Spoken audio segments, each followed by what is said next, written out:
Welcome to session 2 of our 5x7 snapshot on the role of the clinical chaplain in military medical ethics.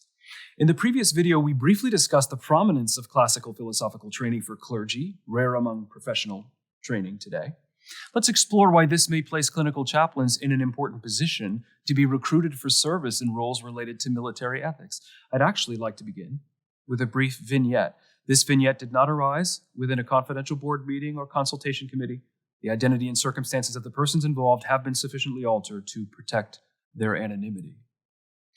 I was invited to speak with a man in a temporary shelter built for some citizens of another country who, for a number of reasons, were fleeing their homes. He had been labeled by health workers in that settlement as an apparently influential person in that small population of migrant persons, and as being somewhat resistant to the healthcare team's care management strategy. In other words, he was a problem, a human barrier of sorts. Now, this may not be your typical healthcare setting, but it's still just the sort of thing that can activate a referral to a chaplain in any setting. For instance, think of the large, emotionally volatile family which may be growing restless in the waiting room on your floor in an MTF. The first thing I did when meeting this man is similar to what almost any chaplain would do in meeting almost anyone under these circumstances. That is, anytime someone has become seen as a problem. I wondered, perhaps, yes, in some way he is a problem from some point of view. But what else is he? Certainly he can't be reduced to a problem alone. Epistemology, as many or most of you know, is the philosophical inquiry into the nature and conditions and extent of human knowledge. How is it that we know what we think we know when approaching a given situation? Plato once warned, "Estin un epistimi, dox alithis metalogo." It is in the nature of human knowing that we expect certain truths from certain words or ideas.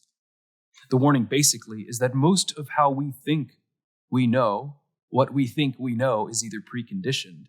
That is, it has to do with our pre-existing categories and hierarchies of meaning, which we almost never challenge. Or what we think we know is the product of our limited insight, which has, under various pressures, perhaps become polarized. In such settings and under such conditions, we're often placing people into oversimplified categories, such as resistant and compliant, or resilient and traumatized, whatever it may be. Of course, no patient in any situation is actually 100% resistant or 100% compliant. Similarly, no survivor of adversity is ever 100% resilient or 100% traumatized, if we even have to use the language of trauma in this way. How patients are perceived by caregivers is often a quite complicated co-construction, a composite perspective developed in a subtle interplay between patient and caregiver and environmental pressures, and also various others who are present. When healthcare professionals are not receiving the level of compliance they hope to receive, and after all, they're quite busy often and have serious demands on their time and energy, they may quickly categorize a patient in this sort of oversimplified way. At other times, they may possibly take time to revisit their own words and actions in a reflective manner to determine whether they could have contributed to the resistance.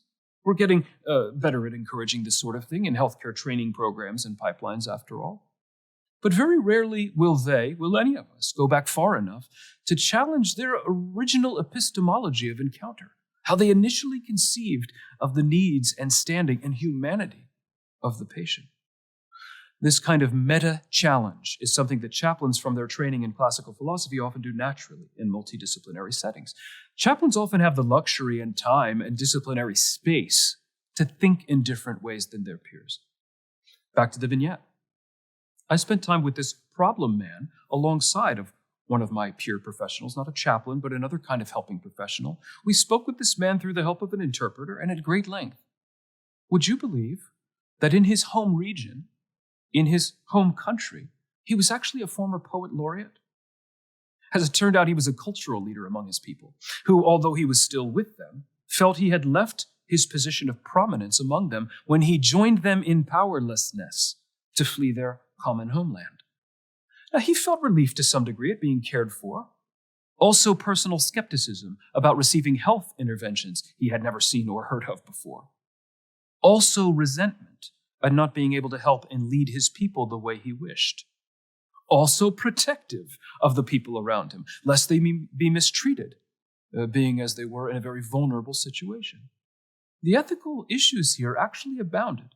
Their existence was no one person's fault. The healthcare team was focused on immediate concerns, hoping to mitigate symptoms and protect overall health. But there were teleological dimensions present in the situation also, that is, dimensions related to the destiny of a group of people, and their ability to understand and choose their own interventions, and also on the larger scale, to be able to actively participate in every aspect possible of their future. There were ecological dimensions related to dislocation. There were systemic dimensions which confounded the ability of anyone present to see a certain patient in pure and exclusive terms of individuality, and etc., etc. In the context of their philosophical training in graduate school, chaplains are prone to periodically reconsidering, revisiting, refreshing, re-envisioning the way that they and their peers are conceptualizing what it is they see or think they see in any given environment. This makes them invaluable members of an ethics body. In clinical pastoral education, chaplains become sensitive to the teleological dimensions of illness, and not only illness, any kind of adversity, through the lasting influence of Dr. Helen Flanders Dunbar of Columbia University, a founding figure in clinical pastoral education who studied with Carl Jung in Zurich and incorporated many of his teleological themes. Clinical chaplains also become sensitive during their clinical pastoral education training process to many systemic, cybernetic, and constructivist frameworks related to understanding illness through the lasting influence of another founding figure, Princeton's Seward Hiltner. That's all we have time for just now, but we'll be developing these same themes further in the videos ahead.